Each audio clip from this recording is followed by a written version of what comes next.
Bonjour, je suis Frédéric Serrière, je suis conseiller en stratégie sur le marché des seniors et la Silver Economy, et je suis également entrepreneur puisque j'ai investi ou j'ai créé d'autres types de sociétés dans l'intelligence artificielle, l'impression 3 dimensions ou le marché des seniors et la Silver Economy.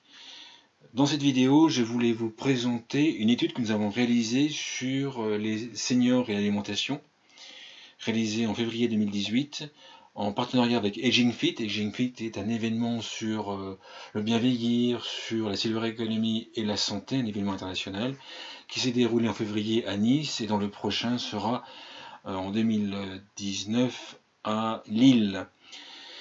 Donc nous avons interviewé 1500 seniors dans chacun des pays qui est marqué en dessous, France, Allemagne, Espagne, Suède et Grande-Bretagne. Vous pouvez télécharger l'ensemble de la présentation sur ce lien en question. Vous pouvez mettre en pause la vidéo et noter ce lien pour pouvoir télécharger l'ensemble du document si vous le souhaitez. Donc on a interviewé 1500 personnes dans chacun des pays, âgées de 65 ans à 79 ans, et l'étude a été réalisée en janvier, la première semaine de janvier 2018. Donc c'est 1500 personnes, 1500 seniors par pays et dans 5 pays. Là également vous pouvez mettre en pause, c'est le résumé de la méthodologie et ça explique un petit peu la marge d'erreur que nous avons sur ce type d'études.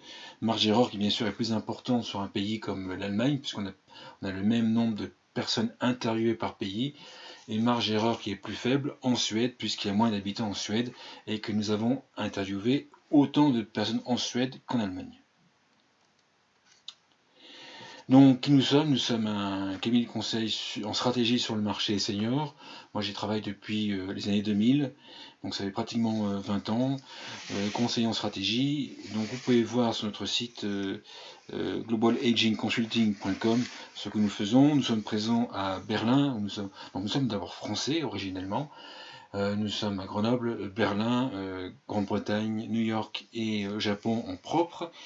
Et sinon avec des partenaires également pionniers du marché des seniors. Pour la plupart d'entre eux, nous couvrons la plupart des pays développés. Donc je vais passer brièvement sur la présentation de Rasanté. Rasanté, c'est un cluster qui a organisé ou qui a co-organisé Aging Fit, basé à Lille.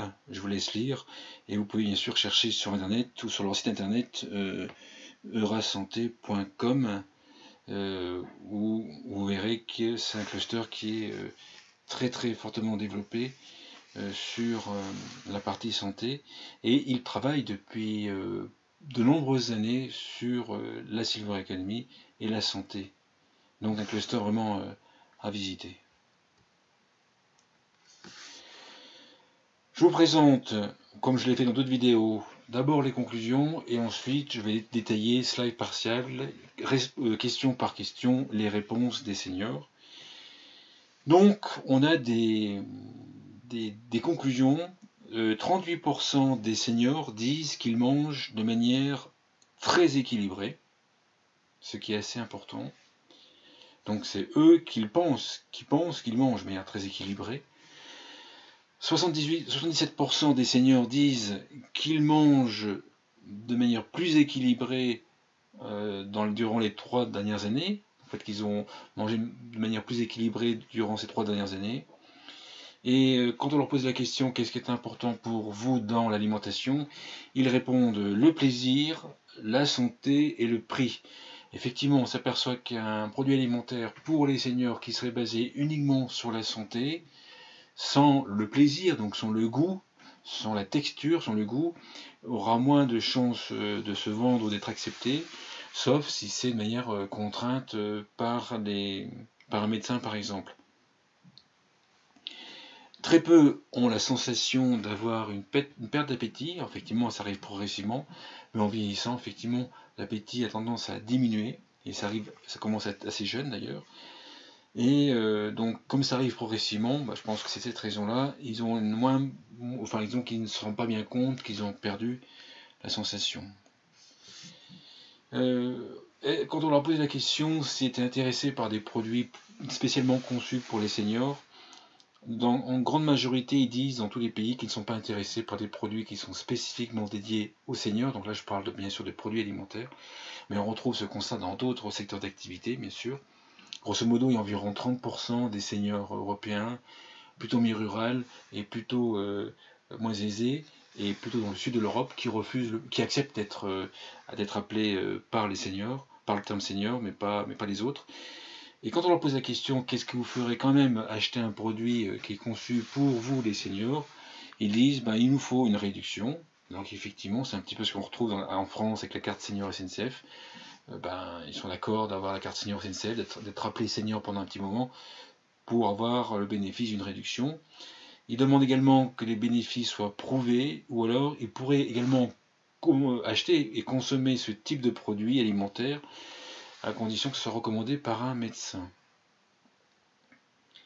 On leur a posé la question sur les produits alimentaires contre la dénutrition, parce qu'on s'aperçoit qu'effectivement, il y a en moyenne 10% des seniors qui sont dénutris, ce qui est énorme, et on s'aperçoit que dans les maisons de retraite, c'est en moyenne 30 à 40% d'après dernières études qui ont été publiées sur ce sujet-là, donc c'est très important. Donc là, on ne parle pas de ceux qui sont en maison de retraite, mais sur ceux qui s'habitent à domicile, et donc en fait, ils n'achètent pas des produits pour lutter contre la dénutrition. Bon, sur chaque slide, vous aurez la question en noir et la conclusion qu'on vous soumet en bleu, avec les différents pays, donc l'Allemagne, l'Espagne, la France, la Grande-Bretagne, la Suède. On a séparé les générations bleu clair, c'est les baby-boomers, 65-73 ans, donc en fait c'est une partie des baby-boomers, parce que les baby-boomers, en fonction des études, en fonction des analyses, certains les commencent à 55 ans, donc c'est une partie des baby-boomers. Et ensuite, les 74 ans, 80 ans, qui sont les seniors. Donc ça, c'est un grand classique. On a 57% des seniors qui se disent, qui se sentent en bonne santé. Et quand on creuse avec eux, il y a une partie des seniors qui disent moi, le diabète, le cholestérol, l'hypertension, ce n'est pas lié au vieillissement, c'est une maladie chronique, donc c'est un petit peu dissocié en fait. On peut être en bonne santé et on peut se juger en bonne santé et avoir de l'hypertension. Par contre, être en mauvaise santé, c'est avoir un problème d'arthrite, d'arthrose, d'articulation, un problème d'Alzheimer bien sûr, ou ce type de pathologie, un cancer par exemple. Donc 57% des seniors se jugent en bonne santé. Il y a quelques différences bien sûr en fonction de la génération bien sûr, et des différences en fonction des pays. Vous voyez par exemple en Suède, ils se sentent en meilleure santé de manière proportionnelle que dans d'autres pays comme par exemple l'Espagne.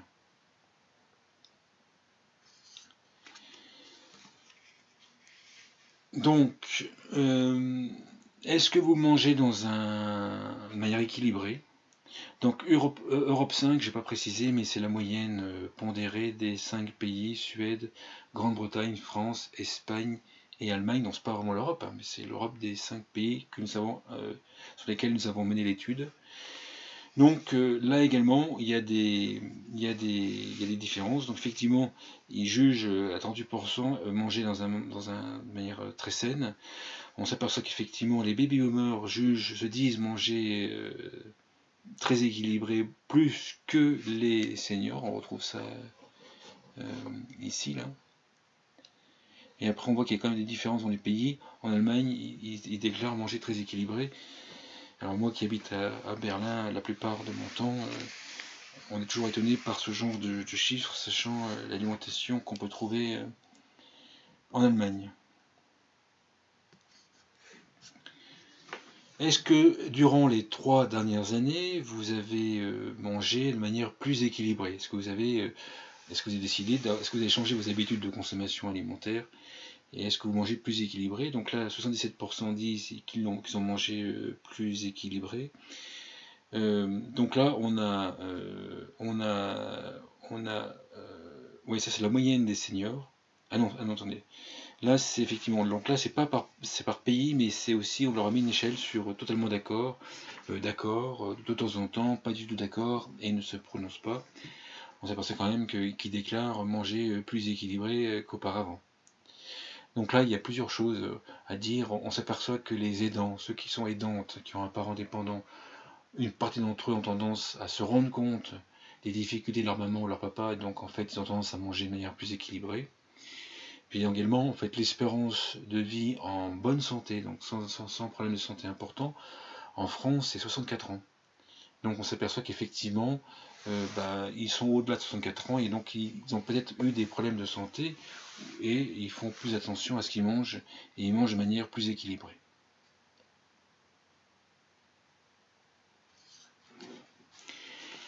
Pour les prochaines années, est-ce que vous planifiez, est-ce que vous prévoyez de manger de manière plus équilibrée pour votre santé? Et là également, 56% des seniors disent de manger plus équilibré. Alors quand on a comparé un petit peu, donc même si c'est pas facile à voir, mais on s'aperçoit quand même que ceux qui avaient déclaré manger de manière plus équilibrée dans le passé, ce sont également eux en grande majorité qui déclarent qu'ils vont manger de manière encore plus équilibrée dans l'avenir. Quelques différences selon les pays. Si vous souhaitez mettre pause dans la vidéo, vous pouvez le faire bien sûr et analyser un peu plus certains graphiques.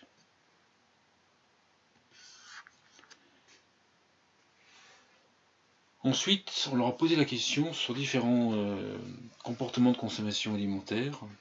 Durant les 3 dernières années, est-ce que vous avez eu ces comportements?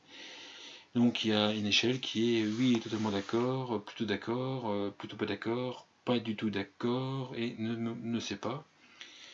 Donc très peu mangent de produits qui sont spécifiquement dédiés à eux. Par contre, ce que l'on voit, c'est qu'ils disent avoir réduit leur consommation de sucre, avoir réduit leur consommation de sel, et de sucre, sel et gras, en fait. Hein, ça, c'est les grands classiques. Par contre, ils ne disent pas forcément avoir mangé de manière bio, par exemple, davantage bio. Qu'est-ce qui est important lorsque vous achetez un produit alimentaire? Donc là, il y avait 3 réponses possibles. Et donc on leur avait soumis production biologique, impact sur l'environnement, la traçabilité, la variété, le prix, la santé et le plaisir. Pareil, donc là on a fait sur les 5 pays, plus séparés en bleu clair, c'est les baby boomers, en vert foncé, c'est les seniors, et en vert clair, c'est Europe, donc c'est l'Europe 5, la moyenne des 5 pays pondérés. Donc là, on s'aperçoit que c'est la santé en premier, le plaisir en premier, ensuite la santé et le prix. Effectivement, on s'aperçoit que les produits qui étaient exclusivement dédiés aux seniors sur un axe santé, exclusivement sur un axe santé, n'étaient pas vraiment acceptés par les seniors, sauf en cas de nécessité, et c'était de manière assez contrainte par une dégradation de la santé ou l'injonction d'un médecin.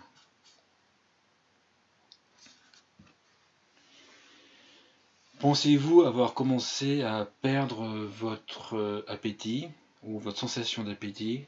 Donc la grande majorité c'est non. Donc là c'est important à savoir parce que il y a des... En vieillissant on a tendance à moins manger et moins consommer, donc il y a moins d'énergie, alors qu'il faudrait quand même continuer à bien manger. Bon, bien sûr en fonction de son activité physique et de la dépense d'énergie bien sûr. Mais là, on sort à un sujet, comment en fait ils ont tendance à moins manger, mais qui ne disent en même temps que dans les faits, en fait, en moyenne, dans les faits, on mange moins en vieillissant, mais en même temps, les seniors disent qu'ils n'ont pas la sensation d'avoir perdu l'appétit. On peut se dire qu'il y a une contradiction, en tout cas qu'il y a un point de blocage à étudier si on veut faire des produits alimentaires dans cet axe-là. D'ailleurs, il y avait un produit que Charal avait fait en France sur des steaks hachés. Ils avaient marqué, c'était marqué steak haché Charal, petit appétit. Donc c'était des steaks hachés de 80 grammes, si je me souviens bien. Et donc ils ciblaient à la fois, sans le dire, les personnes âgées qui avaient un appétit plus faible, qui jugeaient que 100 grammes ou 150 grammes de steak haché c'était trop, mais également les jeunes générations.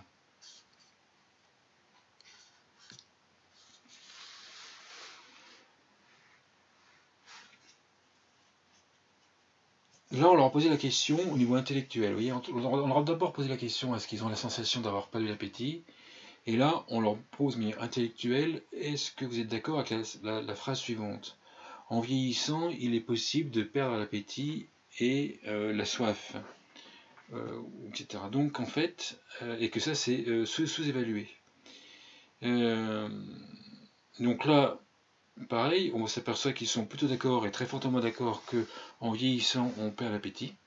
Donc au niveau intellectuel, ils sont au courant, mais au niveau concret, au niveau de leur ressenti, de ce qu'ils pensent faire, sur eux, par exemple, ils n'ont pas la sensation de perdre l'appétit.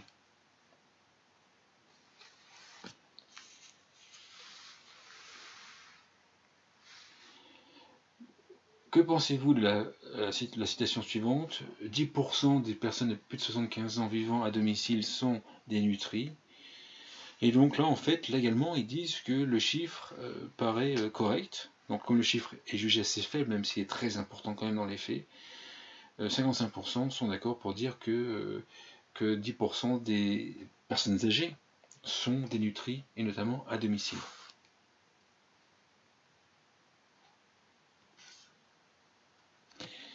Quelle est votre opinion concernant les produits alimentaires qui sont spécifiquement conçus pour les seniors? Donc il y a une partie où il y a les baby boomers, par exemple. Les baby boomers disent en haut, ici en bleu clair, ils disent bah, ça ne me concerne pas, hein, moi je suis pas senior, donc c'est pas pour moi, on verra plus tard. Ensuite, c'est stigmatisant. Et certains disent que ça apporte une qualité supplémentaire.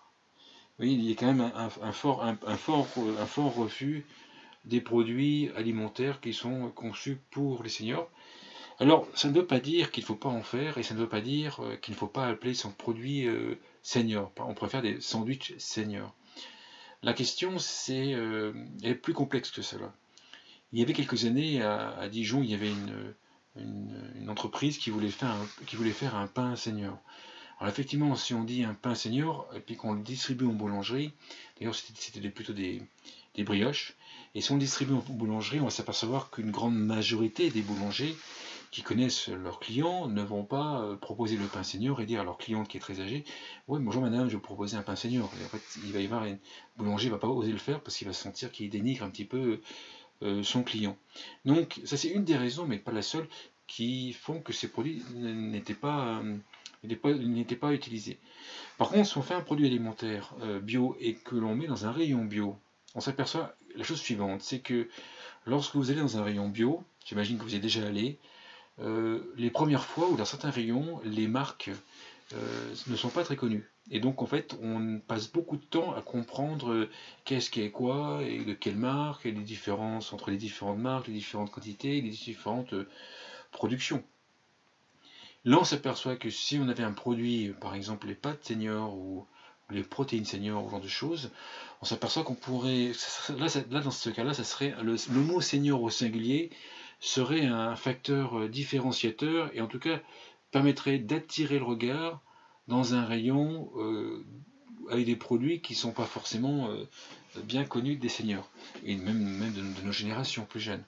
Donc, c'est pas qu'il ne faut pas faire de produits pour les seniors, ça dépend vraiment des cas de figure, et puis ça dépend également des objectifs, de combien on souhaite en vendre.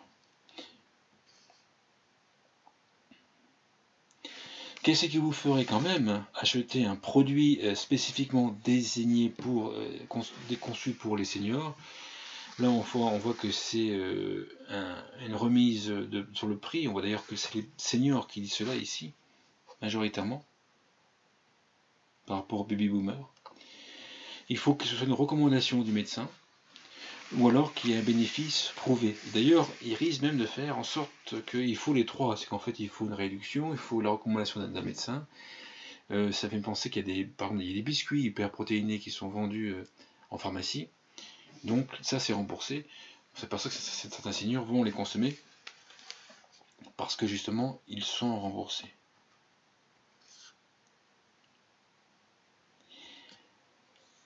Avez-vous déjà acheté un produit alimentaire qui soit positionné sur contre la malnutrition?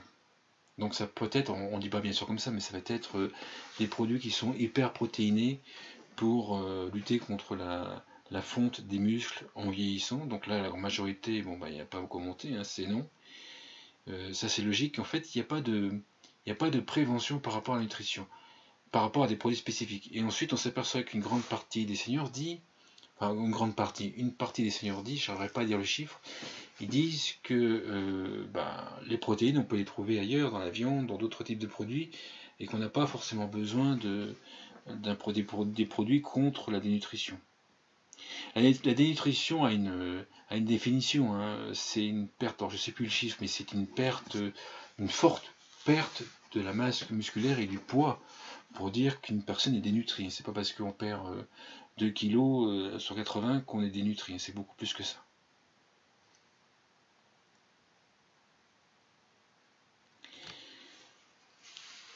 Qu'est-ce qui pourrait vous encourager à acheter ce type de produit? Là, on s'aperçoit qu'il y a une réponse multiple, on s'aperçoit que c'est l'avis du médecin, mais aussi la perte de poids. Vous voyez, là, on retrouve la perte de poids qui est plutôt un facteur intergénérationnel. Et le médecin qui nous forcerait à acheter des produits alimentaires de ce type-là. On leur pose une question supplémentaire qui est un petit peu en marge des autres, c'est... Ah non, pardon, désolé.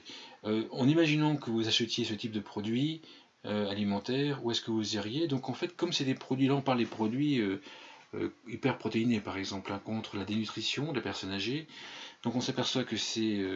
ils ont en fait à l'esprit qu'ils ne vont pas forcément trouver ce type de produit dans les commerces qu'ils fréquentent de manière usuelle. Et donc ils vont répondre dans les malls, donc les malls c'est les supermarchés, les hypermarchés, donc là ils estiment qu'effectivement l'hypermarché il y a beaucoup plus de références, beaucoup plus de produits, donc on va être certain de trouver le produit là-bas, mais également sur internet, mais ils ne pensent pas le trouver dans le magasin traditionnel. Voilà, on y arrive. La question qui est un peu en marge, d'une manière générale, concernant l'alimentation, qu'attendez-vous des commerces? Et donc là, il y a 3 choix possibles. Et donc en priorité, c'est la qualité, la propreté du magasin. Donc là, c'est par rapport à l'alimentation. La phrase était vraiment sur l'alimentation. L'information sur ce que l'on veut acheter et la production locale. Production locale là qui est très forte alors qu'elle n'a pas été très très forte sur un des slides précédents. Donc voilà ce que je voulais vous dire sur cette étude sur l'alimentation, sur les avis des seniors européens et l'alimentation, notamment les produits spécifiques. Je suis disponible pour échanger avec vous sur ce sujet parce qu'on a pas mal d'autres items qui permettent de faire des croisements dans différents pays. On a des revenus, on a d'autres items qui permettent justement de faire des croisements. Vous pouvez me joindre à mon adresse email fserrière@frédéricserrière.com, donc fserrière@frédéricserrière.com. Et je serai également disponible pour échanger avec vous si vous avez un projet sur les seniors. Vous pouvez également vous renseigner, j'ai écrit un guide qui s'appelle le guide Silver Economy, donc là on est la version 2018. Vous pouvez taper www.silvereconomyleguide.com et vous verrez que vous avez plus de 600 pages pour un prix très raisonnable et qui vous montre l'ensemble, à mon sens, enfin la majeure partie des éléments importants à connaître sur la Silver Economy et le marché des seniors. Si vous souhaitez être informé des vidéos régulières que je mets en ligne sur cette chaîne, vous pouvez vous abonner à cette chaîne, mais si vous voulez aussi avoir des notifications dès qu'une vidéo nouvelle apparaît, ça peut être une des miennes et une d'autres personnes, il faut appuyer sur la petite cloche qui est la notification, et comme cela, dès qu'une vidéo nouvelle sera mise en ligne, vous serez informé par une notification sur votre téléphone ou votre ordinateur. Voilà ce que je voulais vous dire. Merci, à bientôt.